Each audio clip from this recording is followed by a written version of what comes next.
Life coach, la femme qui a l'assurance en elle.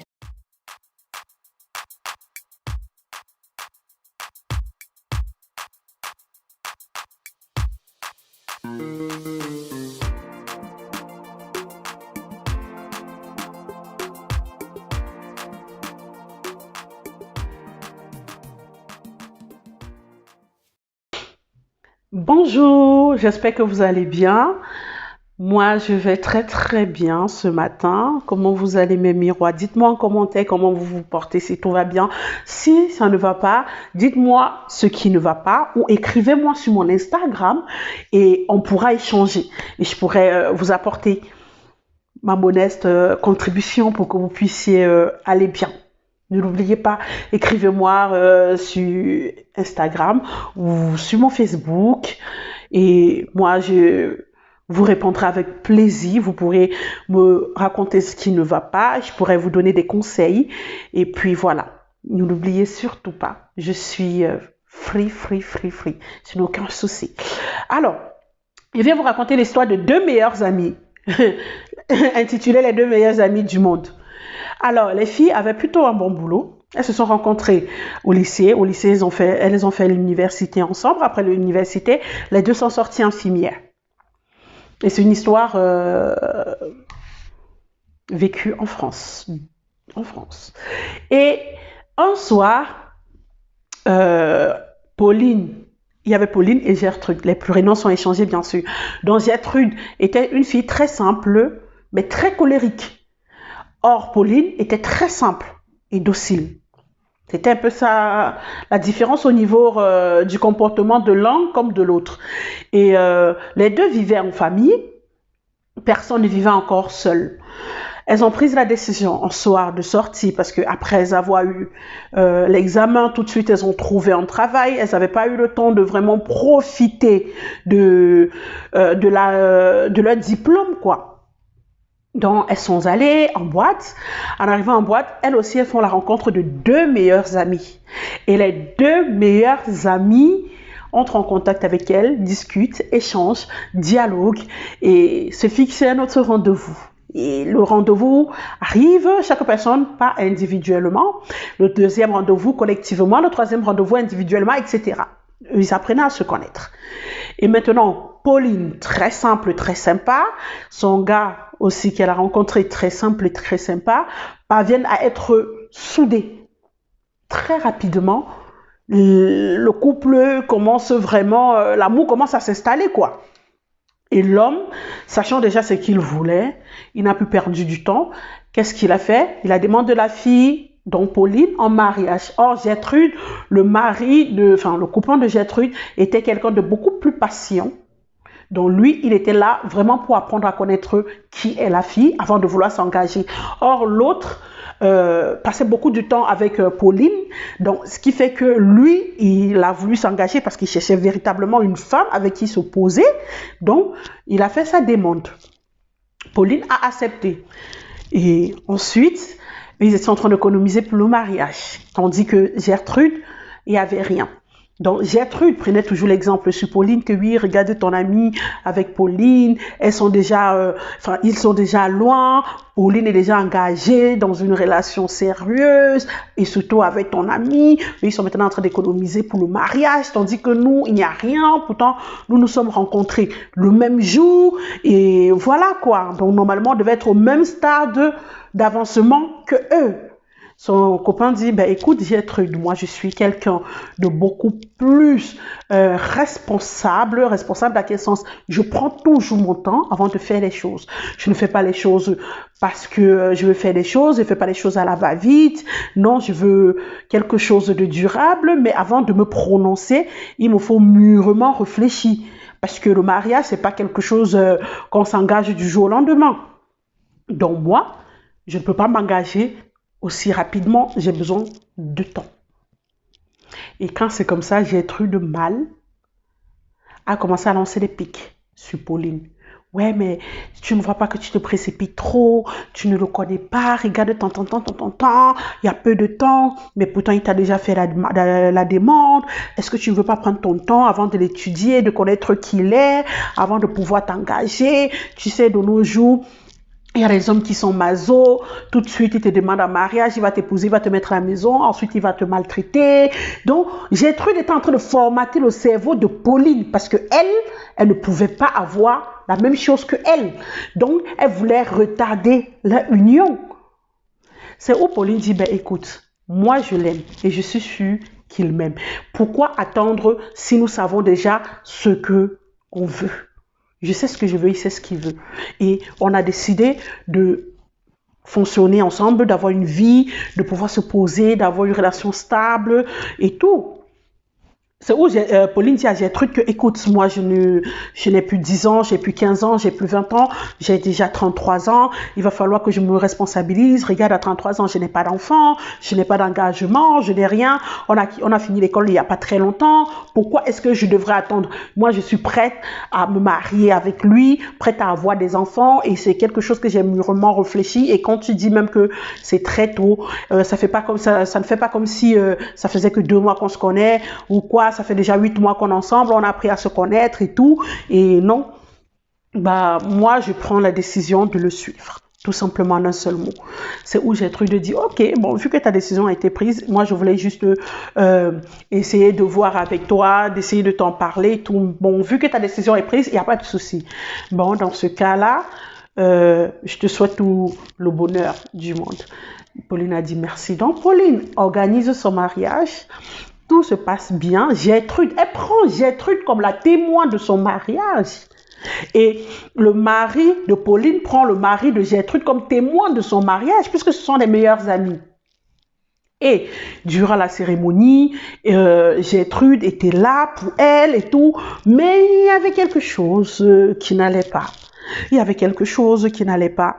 Et subitement, après le mariage, tout s'est très bien passé, et le mari de Pauline a eu une mutation.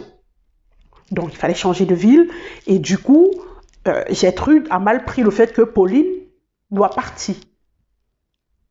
C'est où elle dit que non, c'est ma meilleure amie. Gertrude dit à son mari que c'est ma meilleure amie et j'aimerais pas qu'on se sépare. Est-ce qu'il y a la possibilité de pouvoir aller auprès d'elle pour continuer? Son mari a dit non. Le mari de Gertrude dit, ben non, vous êtes des meilleurs amis, certes, mais vous n'êtes pas obligés de vivre au même endroit. Et en plus, lui, il a eu une mutation parce qu'il a eu une augmentation de poste, donc il passe à un poste supérieur. Moi, je ne passe pas à un poste supérieur. Pourquoi je vais demander qu'on me mute encore dans le même service que lui? Enfin, dans la même entreprise que lui. Pourtant, moi, ici, je ne me plains pas, quoi. Moi, je ne vois pas l'utilité d'aller vivre dans cette ville. Ah ouais, Gertrude commence à dire, en plus, il touche encore un salaire plus élevé que toi. Toi, tu ne vois pas que tu dois te battre pour toucher aussi le même salaire que lui ou plus que lui. Donc, il y avait des petits pics que Gertrude lançait. C'est où son gars dit, mais attends, finalement, je ne te comprends pas. Pourquoi tu envies Pauline?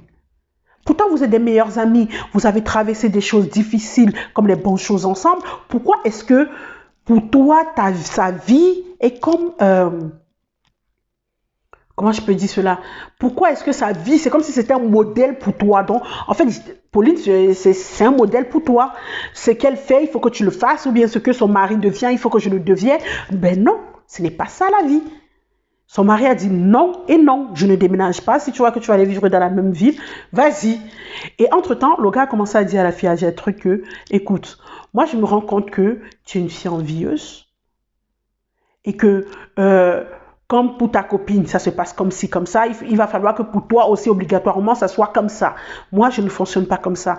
Si tu vois que tu ne veux pas changer de comportement, moi, je serai dans l'obligation de pouvoir me séparer de toi parce que tu ne corresponds pas à mes attentes. Raison pour laquelle je ne voulais pas me précipiter pour t'épouser. Quand Gertrude a entendu ça, c'était fini. La goutte d'eau qui a débordé le vase. Ouais. Tu veux déjà qu'on se sépare. Tu as fini de m'utiliser. Tu es radin. De toute façon, tu t'occupes pas bien de moi. Tu es déjà d'homme. Tu ne connais même pas t'occuper d'une femme. Comment ça? Punaise. Dit tout et n'importe quoi à son mari. Son mari commence à dire, ben écoute, enfin, j'aime dire mari, mais son copain évidemment. Le copain de Gertrude dit, ben écoute, vu que c'est comme ça et que j'ai tous ces défauts, donc tu me qualifies, donc je suppose que je n'ai pas de qualité, dans ce cas, je préfère qu'on arrête la relation. Et je précise bien que le mari de Gertrude n'a jamais trompé Gertrude. Parce qu'elle-même, elle n'a pas mentionné cela. Parce que j'ai posé la question, elle m'a dit non. Elle n'a jamais soupçonné. Donc, qu'est-ce qui s'est passé?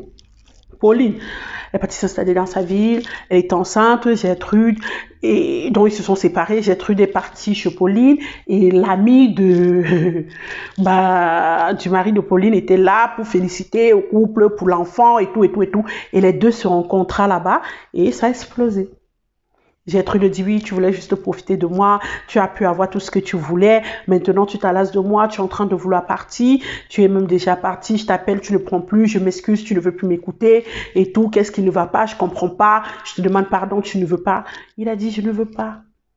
Je ne veux pas t'étaler devant ta meilleure amie, mais tu es une envieuse. Et moi, je ne peux pas fonctionner avec une femme qui envie les autres. Quand elle a parlé comme ça, Pauline a regardé directement Gertrude. Gertrude a baissé la tête. Pauline a tout compris. Dès que Pauline est rentrée, elle a coupé les ponts avec Pauline. Parce qu'elle a vu que Gertrude peut être un danger pour elle. Elle a coupé les ponts avec Gertrude. Ce que je veux vous dire, c'est que les meilleurs amis, Mbrakata, qu'on rencontre dans les rues, les amis de Vincent qu'on rencontre dans la rue, les amis soi-disant qu'on a rencontrés sur les bancs, tous ne sont pas mauvaises, j'ai pas dit ça, tous ne sont pas mauvaises, il y en a qui ont des bonnes qualités, il y en a qui ne sont pas envieuses, mais toujours est-il que, est-ce que le nombre d'années d'amitié définit qui est cette personne? Si la personne elle est bonne ou si la personne est mauvaise, je ne crois pas. Parce qu'après 20 ans, tu peux découvrir un côté de ta meilleure amie que tu ignorais. Après 20 ans ou 10 ans ou 5 ans ou 1 an ou 2 ans, tu te rends compte qu'en fait, celle que tu appelais ta meilleure amie n'était pas du tout ta meilleure amie. Elle t'enviait. Elle t'enviait, elle était avec toi par intérêt ou bien parce qu'il y avait quelque chose. Vous savez, il y a des gens qui vous aiment parce que vous êtes pareil que eux. Une fois que tu commences à vouloir les dépasser, là, le conflit s'installe. Parce qu'elle n'accepte pas le fait que tu la dévances. Parce qu'elle aimerait que vous avancez ensemble, soit elle te dévance.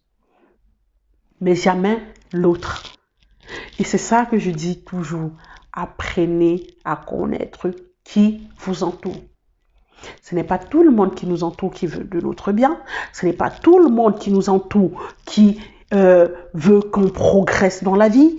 C'est pas tout le monde qui nous entoure qui peut être là pour vous ou bien à qui vous pouvez vous confier. Faisons attention, le monde est pourri, le monde est gâté parce que la plupart du temps, la personne chez qui on se confie toujours, c'est cette personne-là qui nous tue, qui nous poignarde derrière le dos.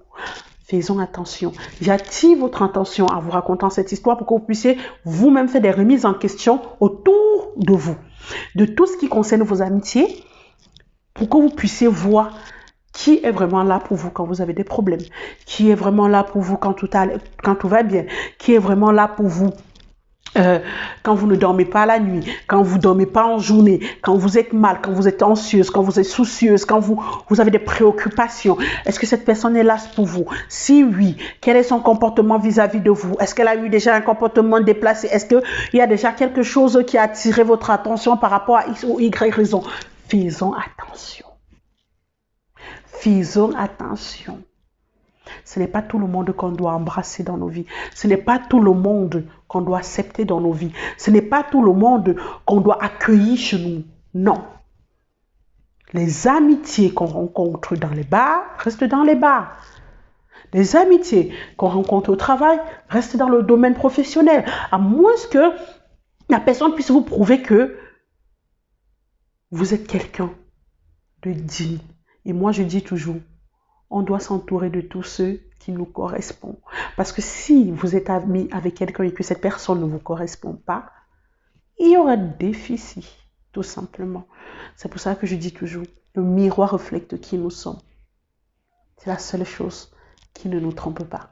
Sur ce, bonne journée. Bisous.